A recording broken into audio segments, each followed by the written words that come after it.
everyone. On behalf of CATS, I welcome all the speakers and each one of you to the Play Story session of Festival of Places 2020, jointly hosted by Indira Gandhi National Center for the Arts, New Delhi, and CATS. The Festival of Places is an initiative of CATS, a not-for-profit organization working in the area of heritage conservation management and advocacy since 2001. We have been working with a vision to highlight local heritage assets, empower local communities, and make heritage conservation participatory and sustainable. An effort such as ours requires technical and financial assistance as well as patronage. You can support and participate in our multiple initiatives and programs by volunteering your skills and contributing financially. Do visit our website www.indiaheritagehub.org or write to us at info@catsindia.org for more details. We at CATS feel very strongly about the dismal state of public spaces in our cities and firmly believe change in the way we think, talk, and use public spaces can only begin at the grassroots by creatively engaging people with places and empowering them to make a difference to the places and spaces around. The Festival of Places is an idea born out of the spirit of volunteerism to come together, collaborate, co-create, and celebrate places that nurture health, happiness, and foster community living. The festival aims to bring people, places, and memories and their interrelationships at the forefront of public discussion. It envisions to investigate places, the people who inhabit them, the collective and individual memories that are integral to places, and present them in a new way to leverage discussions on the future of public spaces. The festival provides an opportunity to people for sharing their personal narratives. Moreover, the festival aims to help discover the much overlooked human dimension of places. The main highlight of the festival this year is Play Stories, a series of online storytelling sessions that help understand the hidden dimensions, multiple interpretations, and varied memories associated with places, highlighting their distinct characteristics as well as unraveling the bond that people have with them, a connection that lives through their experiences and memories. The storytelling sessions by professionals, scholars, and students from diverse fields focused on public spaces have been planned around the theme of exploring memory in places. In our last Play Story session, we talked about the experiences and memories around Chinatown in Kolkata. Today, we will head towards Guwahati. Whether you call them Beel, Talab, Dighi, or Jheel, they all contain within invaluable reserves of water that sustain life on this planet. Located in southwestern part of Guwahati, Deepor Beel is a freshwater lake considered as one of the biggest lakes of the Brahmaputra Valley of Lower Assam. Surrounded by steep highlands on northern and southern sides and two rivers as its main sources of water, the Beel is not only home to bird and animal species and several types of aquatic vegetation, it is also an opportunity for city dwellers to revisit and renew their bond with nature, as well as to deeply understand the interconnected nature of life on this planet. More so, the impact of our collective action in our pursuit for exclusive human progress and development. The title of today's Play Story is Deepor Beel, Submerged with the Sound of Music. Our storyteller for the session, Ms. Barsha Amrendra, will be taking us through an exciting experience of traveling out into the city outskirts to the wetland in Guwahati. Accompanied by her brother, beginning at the break of dawn, the duo explore this wetland that transforms into a bird's paradise in the winter time and a getaway for people from the city. The place expert for the session, Ms. Nidhi Batra, will expand the narrative around this unique wetland and share her story of this unique place. Our play storyteller, Barsha, is a practicing landscape architect based in Guwahati, Assam. She completed her master's in landscape architecture from Delft University of Technology, Netherlands, and a bachelor's in architecture from Visvesvaraya National Institute of Technology, Nagpur. After working as a garden designer in Delft, after graduation, she decided to venture into the Indian professional space as a freelancer. Currently, she has a number of landscape projects under execution in NCR and her home state of Assam. She has a penchant for research in architecture and landscape and has to her credit a number of international conference papers and journal publications. She has also been a participant in various international workshops. She's working towards starting a career in research in the near future in the theme of cultural landscapes and the embedded place memories and attachments. Our place expert, Nidhi, member of IUDI Institute of Urban Designers India, is a development practitioner with over 15 years of experience in environmental urban design, skill development, and public policy. She is a founder of a platform of collaborative practices called Seheriti, which believes in participatory approaches towards shaping built environment and the natural environment. Seheriti actively works on community engagement and awareness programs about cities and their environs. She is a consultant with the World Bank and National Skill Development Corporation and is a visiting faculty for Masters of Architecture program in various colleges in Delhi NCR. We now begin our walk through Deepor Beel. I will now invite Barsha to introduce the play story. Hello, my name is Barsha, and Urvashi ma'am has already introduced very well the story. It is basically a wetland in the outskirts of the Guwahati city in northeast Assam, and this is a place where people go from the city to have a to see the birds, the elephants, and for the local people, there are 14 villages which are settled around this lake, and for them, this is a source of livelihood. So, my graduation in TU was about narrative practices and exploring collective memory, which drew me to this initiative. And today, I try to tell the story of Deeporbil through my own personal experiences, supplemented by social media research through pictures and also newspaper clippings, and the information that I received from the fisherman and also the boat person whom I met during my visit there. So please enjoy the video.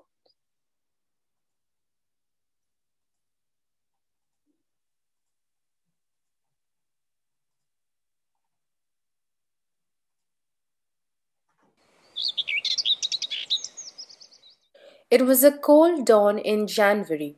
A layer of mist hung in the air as we got into the car.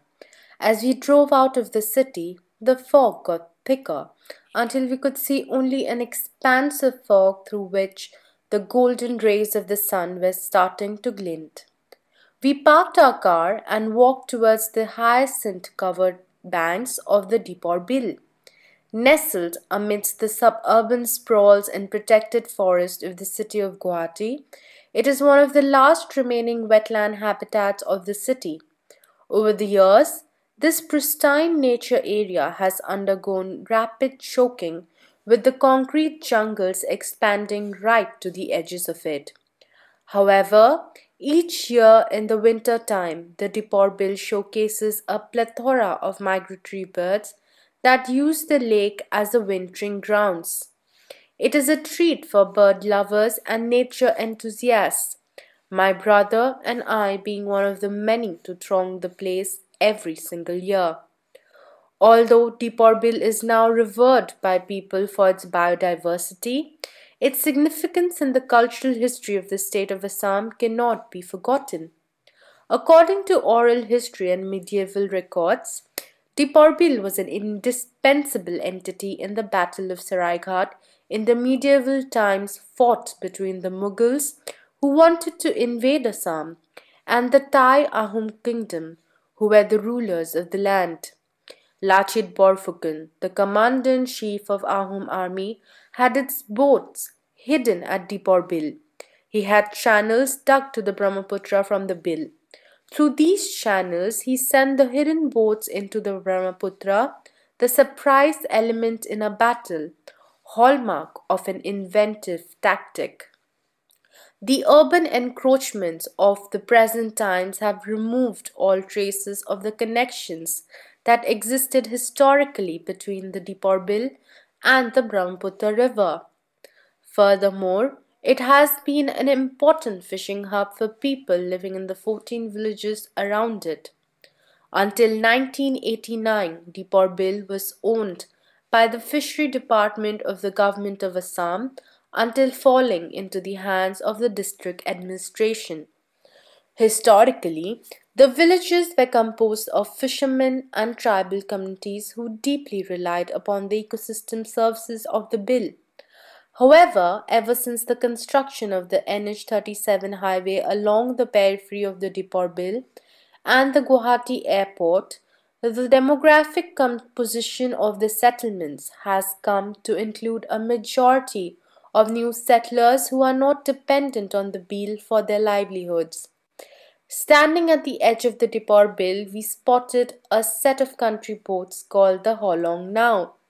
Traditionally, these boats were made locally by the villagers who were proficient in the knowledge of carving out a boat from a single piece of tree trunk. Today, most boats are made of split timber and are procured from other parts of Assam. While most parts of the Dipor Bale in present time falls under a fishing restricted area, some of the parts can still be used for fishing by the local people, which earns them a meager income. Once a year, in the first week of the year, The local fishermen community conduct an annual fishing event lasting a few days in the run up to Magh Bihu, thereby marking an end to the harvesting festival. The evening before the fishing event commences, all the fishermen gather at the banks to perform a mandatory worshipping of the bill and offer their oblations for a fulfilling catch. Thousands of people from the nearby villages and the city of Guwahati throng the banks of the wetland to watch the fishermen go out in their boats in the morning and catch fish or to buy fresh fish. The annual fishing in the Deepor Bill revives an old system of selling and buying fish that is called aska in Assamese. According to this system, fish is sold without being weighed. Bargaining starts from the size of the fish. With fishing coming under increasing restriction over the years due to environmental pressure on the government, villagers are now seeking to make other income such as giving boat rides to the tourists visiting Deepor Bill. The boats that we saw flanked on the edges belonged to those who gave boat rides. My brother and I agreed it was a good spot to perch our tents as it would allow us to hop into one of these as soon as the opportunity arose. I enjoyed my piping hot tea while being enchanted by the sunrise ahead of me with the musical chirping of birds. My brother prepared his camera equipments. We saw many people park their cars along the road and go for a jog around the lake. Few put their yoga mats on the wet grass and performed meditation. A lone chaiwala set up his stall with sweet baked goodies to cater to this crowd of early morning health enthusiasts to the bill. As the dawn ushered in a bright morning, a group of elephants walked out of the Rani Reserve forest edging the south of the Dipper Bill. They plodded through the muddy lands until they slowly ascended into the water, with only their heads protruding out of the water and a layer of hyacinth hiding them from my sight. I could hear the splashes in the water and a few occasional trumpeting. The elephants descending to the Dipper Bill for water and food have been the unifying element for the locals all around the Dipper Bill. The construction of the railway tracks and the highway cutting through the bill has been a major cause of conflict between the indigenous locals in the area and the forest railway authorities. The elephants have been seen as an ally for livelihoods by the people for years. Elephants are crucial to fishing as the large mammals clear the water body which gets congested with water weeds, hyacinth, and other vegetation. The years the elephants don't come, the fish production decreases. Fishermen have been constantly complaining that the fish output has become unpredictable over the last few years after elephants, which cleared the water body by feeding on the lake vegetation, stopped visiting it because of the presence of a railway line on the southern border of the wetland. Furthermore, many elephants have died as a result of train collisions. Locals have pioneered in the efforts to protect the elephants from the train collision since 2014 and have been vocal about the disruption that the railway track causes. The National Green Tribunal of India in 2018 directed the state government to look into the extent to which the railway tracks were encroaching upon the elephant corridors. Yet, in 2019, the state government permitted the Northeastern Frontier Railway to double the existing railway tracks, much to the dismay of the locals. In spite of several memorandums by the locals and protests, stating their concern about a worsening situation for the animals and the fishing, with a double railway track cutting through the corridor, neither the state government nor the Northeastern Frontier Railway has paid any heed. My thoughts were broken by the sound of digging in the water. A group of people were digging away at the water for clay. Wetlands in Assam have been designated areas for potters to get their clay, pottery being an intrinsic craft of the Assamese people. Many of the locals around the Deporbil are also potters, and the Deporbil thereby a source of their livelihoods.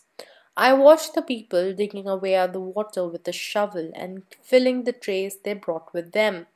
Once all the trays were filled, they laid down the wet mud in a drier area for drying. This would then be used by the potters to make an assortment of pots. By this time, I could see my brother walking in from a distance with a villager from nearby. I spotted a flock of birds, but it will be better to capture pictures if we take the boat ride into the lake, explained my brother. I nodded in agreement, and we paid the boatman a 100 rupee note. We got into the narrow country boat as we sailed through the narrow alleyways amidst the hyacinth into the clearer parts of the lake. As long as my eyes could scan, there was only water and green, with a few scattered boats whose rider was stabbing into the water. Our boatman explained that these people were commissioned by the Gram Panchayat to clear out sections of the hyacinth to prevent sedimentation and depletion of dissolved oxygen essential for the survival of fishes. The widespread presence of the hyacinth indicated that the bill is highly eutrophied by the inflow of untreated sewage from the Guwahati city and leaching from the waste fields on the margins of the bill. Our boatman shared how, when he was a child, he would come with his mother to collect water from the lake, which they then used for household chores. He was also drinking water it was only drinking water that they had to buy. However, the amount of pollutants in the water now makes the water unusable even for basic activities such as cleaning their houses or washing utensils. Frequently, the locals have to clear out edges of the bill due to the dead fish and birds being washed ashore due to the heavy pollution. While I continued talking to the man, my brother was enjoying the ability to capture images of the many different water birds wading around in the water.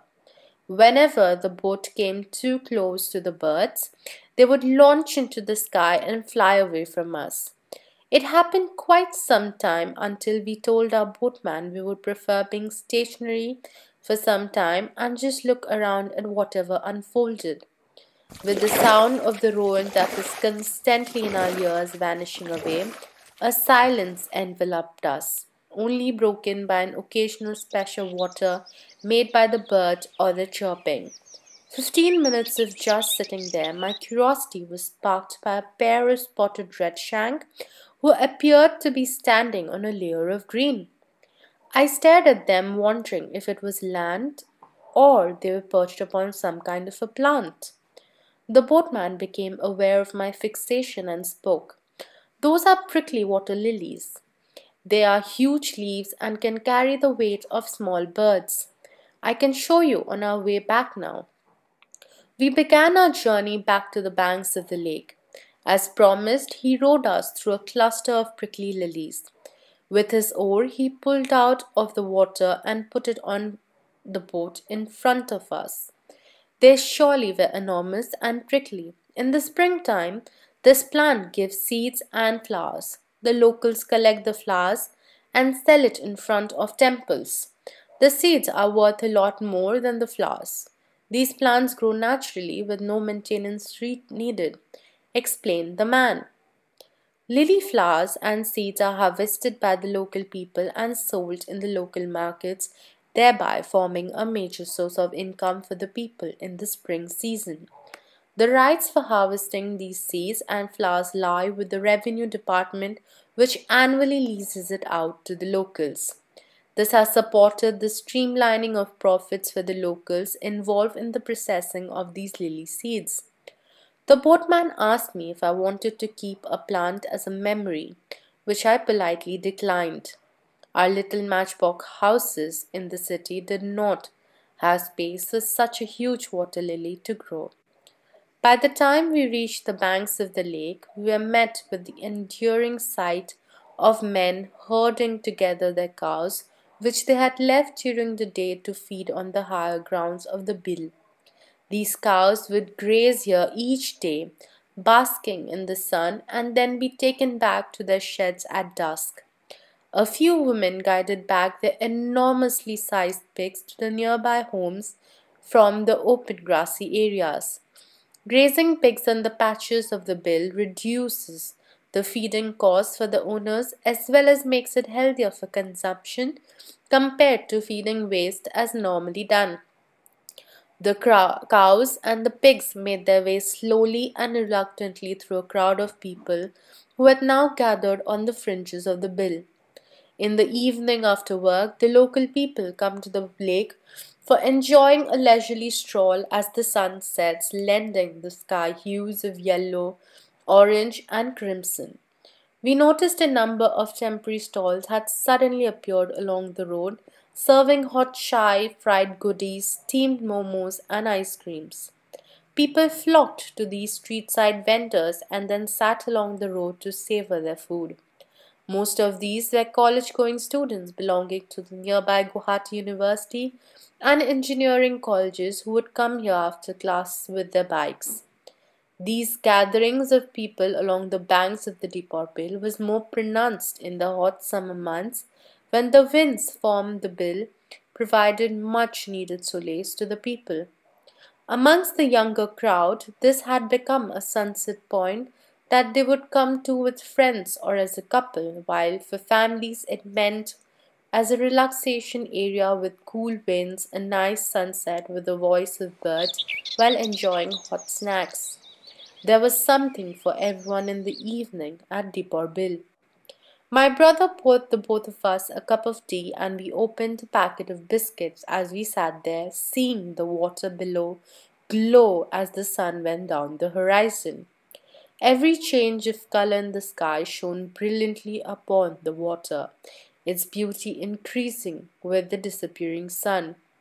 With this wonderful sunset, we packed our bags and headed home, just like all the others around us.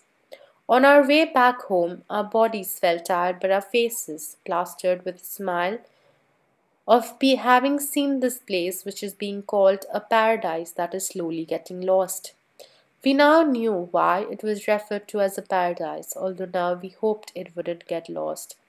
In spite of the many pictures we captured today, the feeling of calm that we felt, being at such peace that you could observe the little intricacies around you was an experience I would love to come back to rather than see through pictures. For many fellow bird lovers like my brother and me, it has been a constant struggle to get governments and corporations to celebrate such places that allow an escape from the never ending conundrums of our city lives.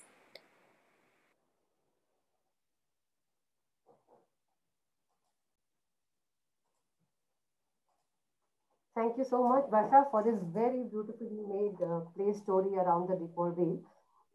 Would you like to also share your experiences about having visited the place, seen it over the years?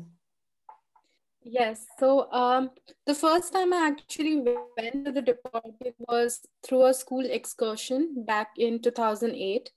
And that time we were told by the local people how the name of the Deepor Bill is very intrinsic to the identity it has and its ecology.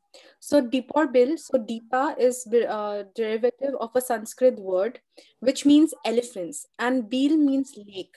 So according to oral traditions and local knowledge, Deepor Bill is basically a wetland of the lakes, of the elephants. So elephants has been such an important part of them, and now it has become a constant struggle with the government to protect these animals. And what is happening is because of this railway line, it has not only become a problem for the elephants, but also the birds. Like I illustrated in the play story, even with the tiny sound of the boat passing by, it scares them and they fly away. Imagine a railway going past the wetland, reverberating its sound not only in the air, but also in the waves. And every time a railway passes, all of these birds which sit on the water, they fly away. And you can see them flying around in the sky. And only after the railway passes, it comes back and sits on in the lake again. And because of this, the locals, they kept telling, this is not all right. And the government then put restriction on the speed that the railway can take once it's passing through the wetlands. It is, of course, a welcome move, but it's not enough. Now, coming to the elephants again, the elephants, they come from the forests which are nearby, the Rani Bhanga forest. And they come here because this is the only source of drinking water.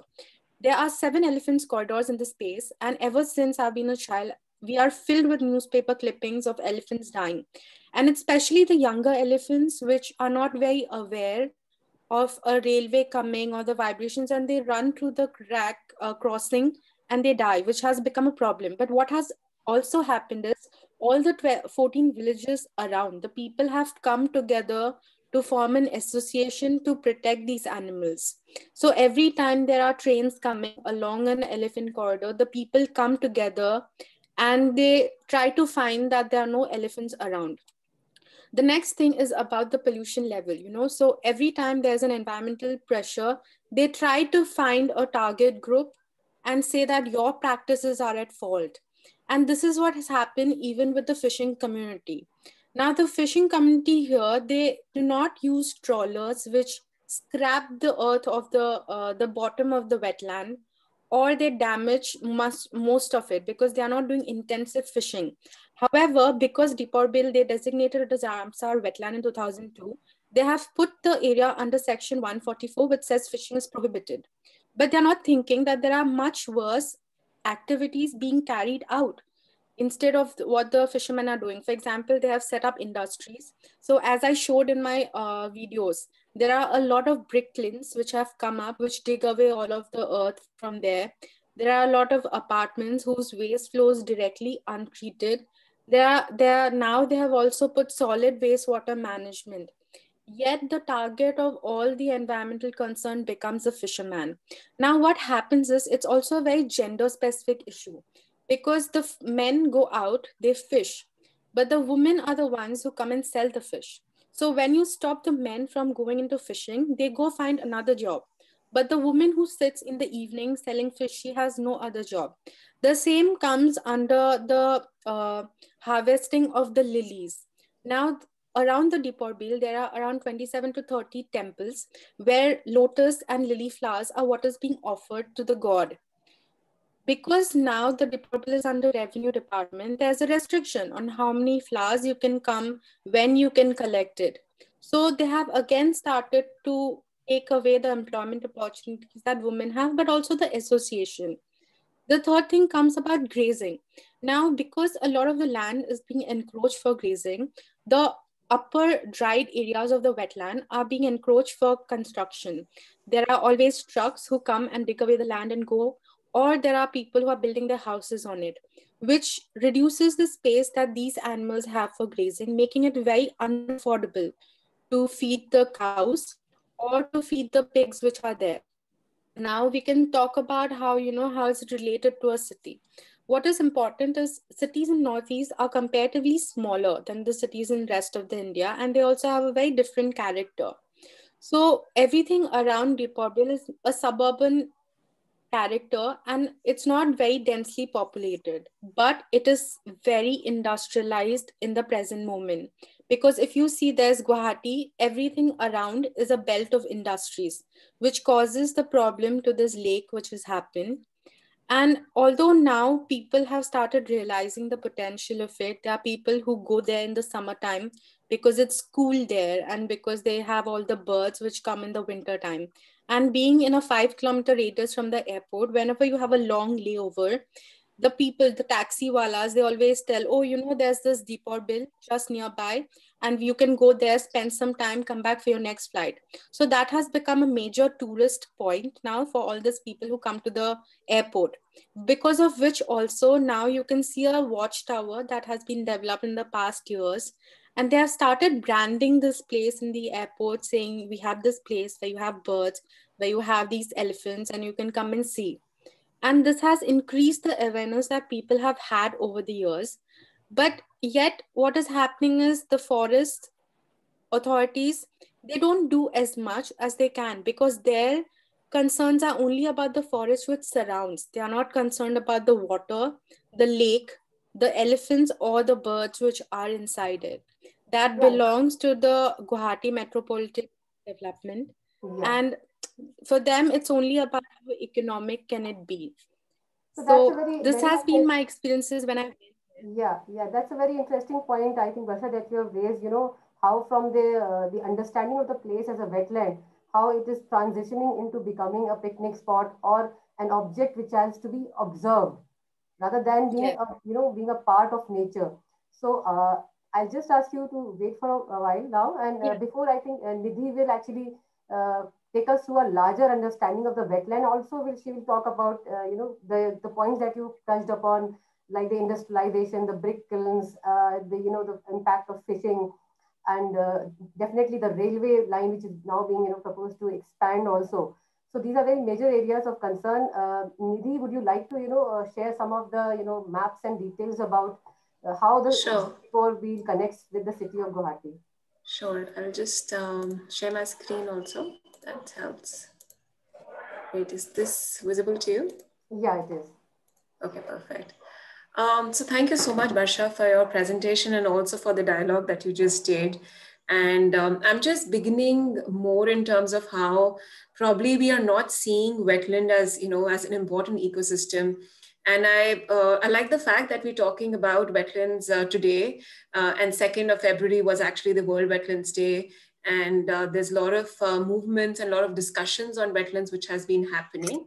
So it's great that we are discussing this space. I think that was a good move by you all to really discuss the Boer Bill in that sense. And I'm just going to I'm building on to Varsha's narrative and helping everyone understand a little bit in terms of where is the Boer Bill placed and how is Guwahati as a city and even Assam and generally. So Guwahati, of course, it's near the Brahmaputra here, and it has this network of rivers and wetlands. And the irony is, and this is where Deepor Bill is, and this is where the Rani Kharbaka forest is. This is the reserve forest here. And this is where, you have the elephants reserve happening. And in fact, this is the site of Jungle Book, the Rudyard Kipling's book and discussion about the elephant. So this area is very, very significant. And if you just see Deepor Bill located here. Now, but what is happening in Guwahati, and all of us have been reading this in news, is urban flooding, like all our other cities, right? I mean, Gurgaon is flooding, Mumbai floods every year. Why does that really happen? Is because this network or this system of rivers and beels or the lakes or the wetlands, as they're called, is completely damaged or destructed in case of Guwahati. Now, if you just look at this map here, so they're actually stating that many of these wetlands are already encroached upon. So Deepor has quarries, it has a dump yard, and I'll come to those pictures in a while. The other wetlands have almost completely vanished from the city. If you see this now, the Deepor Bill actually is a part of a larger ecosystem, right? So there are two important rivers in the city of Guwahati. So there is this Mura Bharalu river, and then there is this other river which is actually coming up from the reserve forest or the hills, which is the Basista river. Now, both of this, and these is what used to drain into the Deepor Bill here. And Deepor Bill, like a wetland, is acting like a sink. Now, if you look at the conditions of the river, like most other rivers in the cities, they're pretty much a sewage drain as of now. And all of this is, of course, going into Deepor Bill. And in fact, all other smaller networks have also been completely damaged. And over time, Deepor Bill is supposed to have reduced by 35%. And that's really huge. And so this is itself a major concern area. Going next, I'm just trying to show you some examples that this is not really new to Guwahati. This is another wheel which is located. It's called the Maguri Mothapunga wetland. And here again, there is an oil refinery. And just look at the state of how that wetland has been damaged over time. And this is the time that Guwahati needs to probably wake up and other cities also to the conditions of wetland and how we are responding to them. And this is also the image that Barsha also showed. Back in 2017, there were like at least 20 stocks that were found dead, right? And that's a huge area of concern. And now that the site has been opened up for picnics and tourism, but the locals have been almost abusing the site, a site which was almost like a sanctuary. Is being used to really dump waste. The noise is so loud. The elephants, the bird population, all of them are, are threatened by these kind of activities. And there's not much happening around that. On the other hand, which also Barsha covered, is this railway line which has actually come, dividing this ecosystem of wetland in two. And what was also happening was that there was a proposal to actually get a double gauge railway line at the same location. And like she mentioned, there have been residents who have been protesting about it because they really understand the value of the elephants and they're trying to conserve this area. But it's not really going too far, because even though there has been, the orders being given to, find some alternate methods, there is no clarity whether the double gauge rail will actually come or not come. And this by itself is causing a lot of destruction, not just to the elephants, but to the entire ecosystem of the wetlands. What's also happening is a lot of coring activities around this area. And obviously a lot of it is illegal, which keeps happening. There are a lot of local activists who have been raising these concerns, but this is something that needs to come into check so far. This is where, so this is the Deepor bill. You actually have a huge dumping site, which is located at the corner of this bill. And what they're planning now to do is actually come up with a solid waste management plant near this site. They ideally wanted to relocate this dump yard to another location in the city, but the residents on the other location protested. So they really, so there isn't really a lot of movement happening on this. On the other hand, if I just read out the text which I've written here, this seems to be like a track of doing this, right? So you start putting a lot of waste in wetlands, and then you reclaim land, and then you end up giving it to some development or the other. So there has been cases like that in Guwahati. And if you see a lot of public institutions, or a larger footprint private institutions have also come near other wetlands. And that's the fear that activists or environmentalists are having for Deepor bill, with the more and more amount of waste being dumped in this area, that it might also get subjected to a similar condition. Now, this is the kind of traditional fishing practices which happens in this area. Of course, it's not as intrusive as we know other fishing practices to be. But on the contrary, or to the irony of this entire situation, is that nobody is checking the upstream activities, right? So when you talk about a river or a wetland ecosystem, you're supposed to check the upstream activities, but everybody is trying to check these 14 villages and these community activities which are happening around them. And they're really living in, being in complete symbiosis rather with this wetland ecosystem. But that's being all the time being challenged and questioned by, our planning systems. Instead, what are we doing? Now, I'm just trying to close in on how the city is planning or development. So this is right now the Guwahati metropolitan area. But if you see the master plan for 2025, the city is, and this is where Deepor bill is, the city has huge plans for expansion, right? And what is this kind of expansion, one may ask?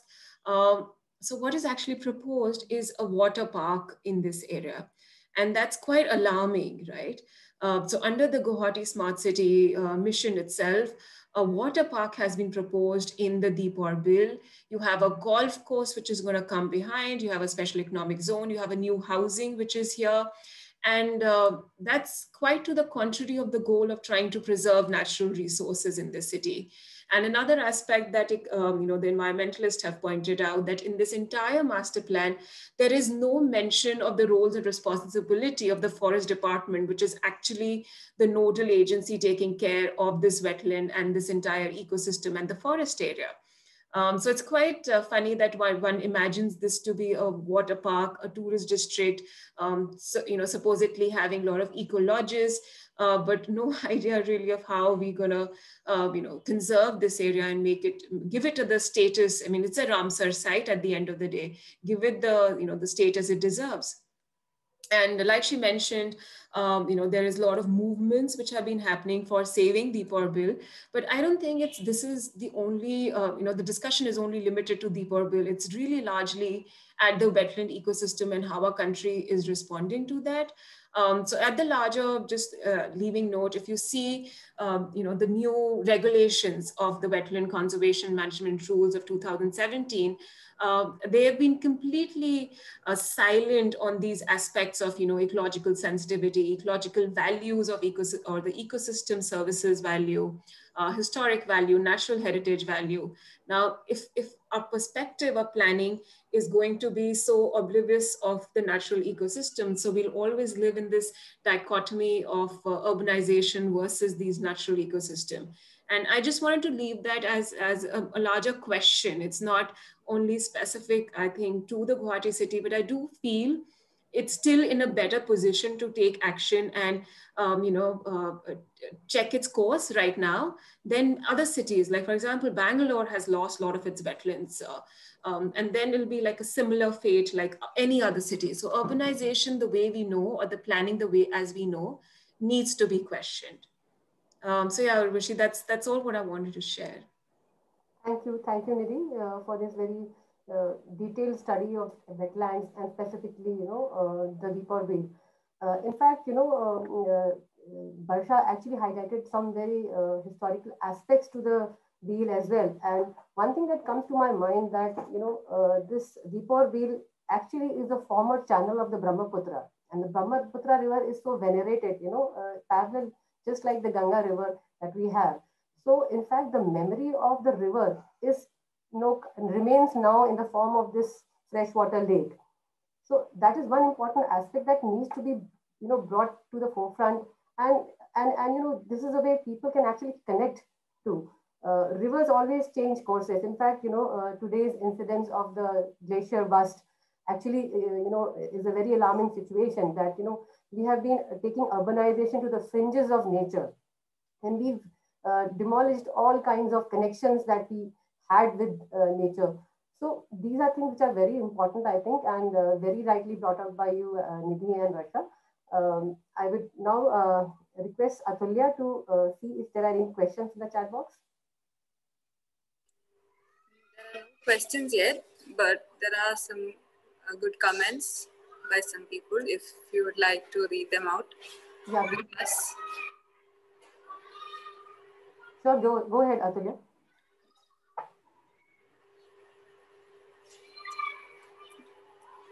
It's just so there are good comments about it was a really good presentation, and they enjoyed the compilation of the images and the stakeholders engaged.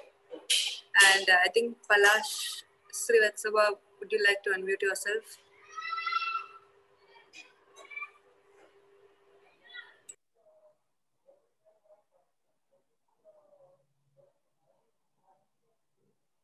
So we can't hear you. You're not audible. No, sir, you're not audible.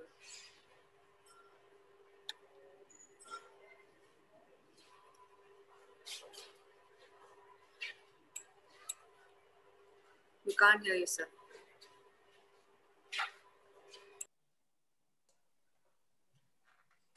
Barsha, can I ask you a question?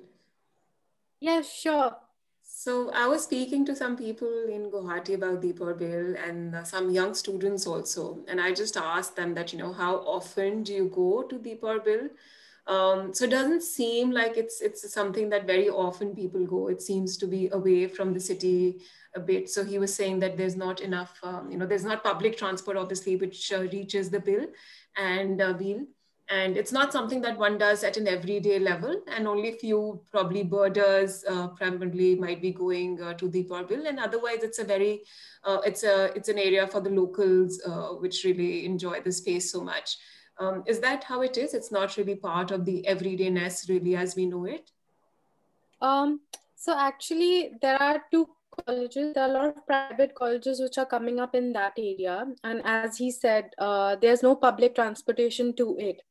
And the route to the place where they have now made the access to the Deepor Bill and the whole small little garden where you have a watchtower is very guarded.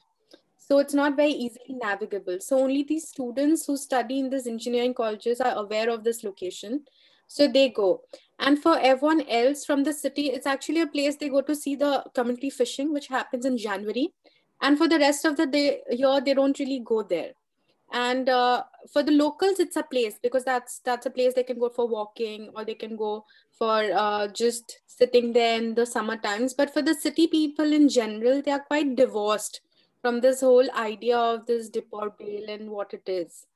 So I think there's also this disconnection because people in Assam or in Guwahati specifically, they have never known the feeling or experience of having a park that they can go to, Yeah. We have very few parks like Nehru Park, which is a children's park. And other than that, there are no parks that people are used to going. There are more mall goers, and they would rather spend time in the mall. So this that's whole essence of going to a place.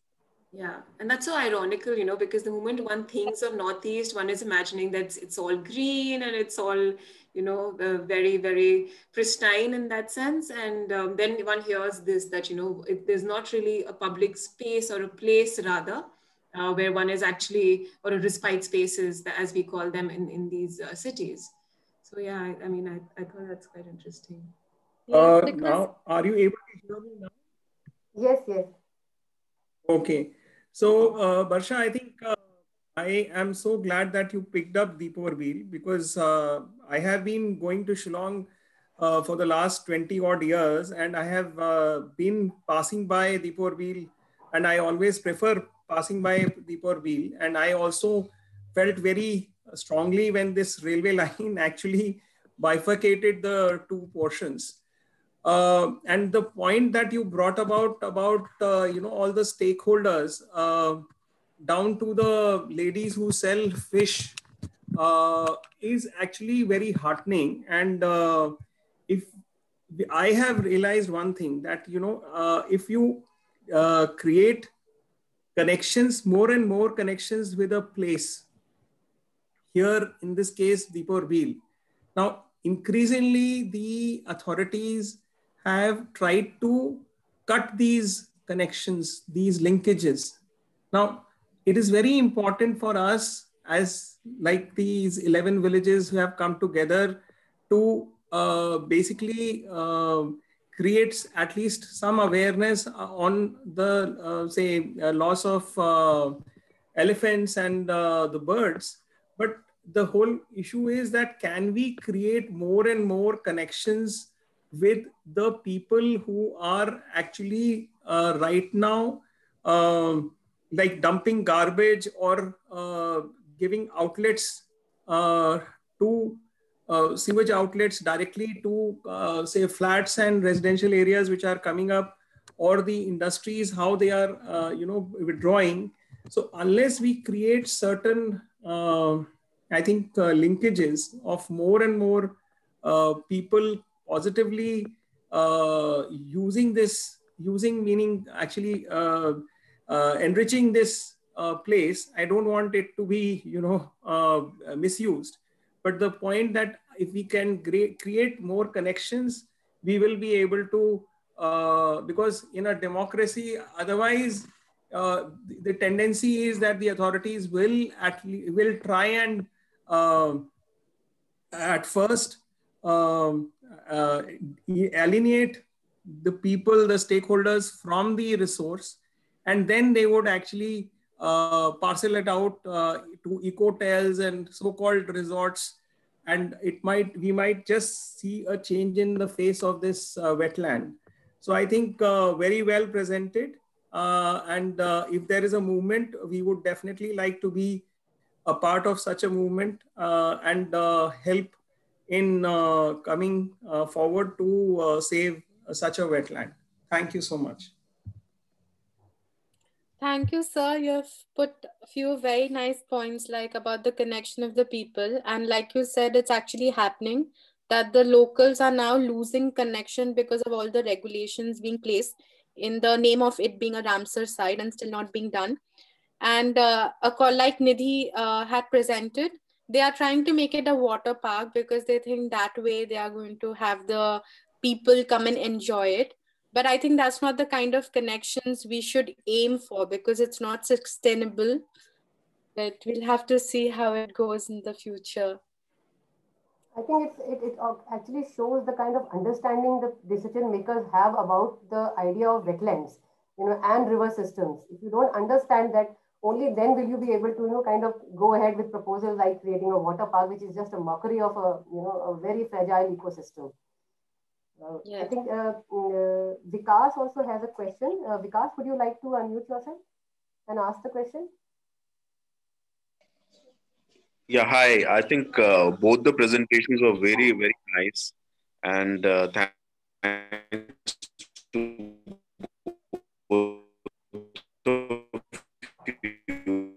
Vikas, your voice is cracking a bit. We can't hear you. And so the key question, fragile ecosystem, yeah. So I would say area which is a very, very fragile ecosystem, and rather than urbanization, this needs conservation, and also a place where it can empower the locals who are the villagers which stay next to the Beel. So what can be done to safeguard their future as well as the future of this place, because this is the heart of this place. Hello, can you hear me? Yeah, we heard you. Yeah, Varsha, would you like to comment or Nidhi? I think once Nidhi says, then I'll add to whatever she's saying. Okay. Sure, okay. So yeah, I mean, I think it's very important to discuss what can be done. And like I was saying, it's not a unique problem only for Guwahati, but if you see, there are a lot of cases now in India, best practices that we can see where wetland conservation work is happening. So there are a lot of examples that I've recently read, for example, in UP, in Bihar, and these are all community-led in Bangalore. So these are community-led initiatives where one is trying to protect wetlands with the effort of the community. So the idea is to give the power to the community to really, have the dependency as we have established, for example, in this case, have that in place and give them a community management kind of a program. So how can, one conserve the wetland ecosystem, but let the community manage it? So that's at the community level scale. But the second thing that needs to be done is checking all the upstream activities. Until and unless one preserves the larger ecosystem or this, the river wetland ecosystem at large and protects upstream activities, nothing is going to happen by just looking at the smaller scale, because these all work at a very regional scale. I mean, any of these ecosystems are a regional ecosystem. So I think those are the initiatives that needs to be done. I mean, we are trying in some other programs, we're trying to look at this regional ecosystem and then coming down to the scale at the community level. But I think that's the only way something like this can be addressed sustainably. Barsha, you may... Yeah, it's a... Yeah. Which is also happening for the mangroves in Maharashtra, or whether it's, wetlands even in Kerala. It's a similar sort of a problem which is happening in many cities. Yeah. So yeah, I think we need to look at it. Yeah. Yes. I would just like to add to Nidhi, like as she said, it's when you talk about landscape planning approach, it has to be a systems approach, which is starting to come up in different societies, especially in Europe, where they don't try to do spot prevention or spot working. It needs a whole system approach where they they conserve every little bit of it and understand the interconnection of the different activities of the people, the ecological activities, but also the water system in a general. And there are associations, organizations like Wetlands Internationals, Society of Wetland Scientists, who are giving prescriptions on what to be done. But the government has to really put an effort into, imbibing these strategies. If we don't go too far from India, even in Bangladesh, there's actually a government body called Bangladesh War and Wetland Development Board, which is a government board responsible for it, which prescribes the government. So I think the first step is to be able to form such an organization which understands the issues of wetland and can become a very vocal voice. Because when it's about local people, like it's happening in the fisherman community of Deeporbil has now become a election agenda. So there are only different politicians are trying to come and please these people for election, and it's not a long-term thing. But if you have educated people who are going to voice their opinion, it makes a much larger impact on the government to change their policies. So I think for now, it is basically people coming together and trying to portray what can be the best practices that can happen. I hope it explains the question. Yeah.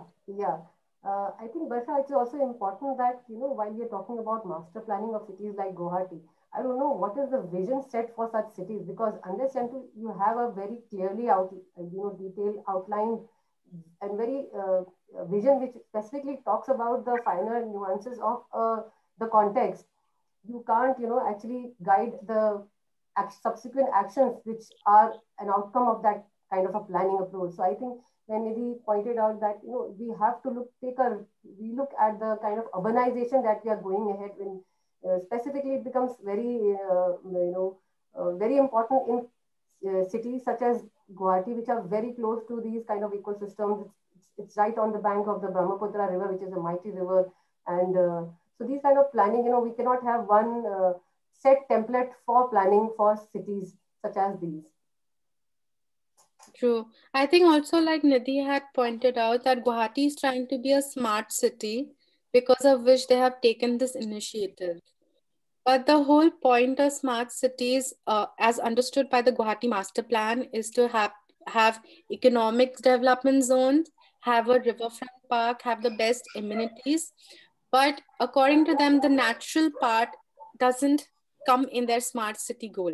So I think that also has to be told a little, that it's not only about having the best infrastructure, but also the natural part to it. I think this entire, the value of a tree, which just got, it came out, so 75,000 plus. It's an interesting step forward to at least have a value for an ecosystem service to come up. A lot of times, and there's a movement in the forest, activists who have been trying to say that not only look at economic value of forest, but also put a valuation to the ecosystem services that the forest is giving. And that's going to help you. So, what we say, that you can replant a tree, but that the replanted tree or a new plant that you are planting is never going to give you that kind of ecosystem service or ecosystem value, which a forest of 100 years is going to give you. So that's how you're supposed to compare. But problem in our cities, or not just in cities, in everything that we're doing, we are a capitalist society, everything has an economic value. So till the time I think we really look at the larger value which a wetland ecosystem is getting, show the amount of monies that are getting wasted in urban flooding every year, put some valuation to it. That's the only way that, you can push that, this sink or this sponge of water actually has an economic value, and not just ki elephant aayenge and birds aayenge, just people are not appreciating it enough. So I think you have to sometimes speak their language also and give a valuation in some sorts. Yeah, that's true. But I think I'm not very sure about putting a value to a tree and how. No, but these kind of reports sometimes help the policy makers so much. It's I hope they're not going to legitimize, cutting of trees and by compensating, But that's already happening. So the moment they raise the value, there might be some deterrent, I guess.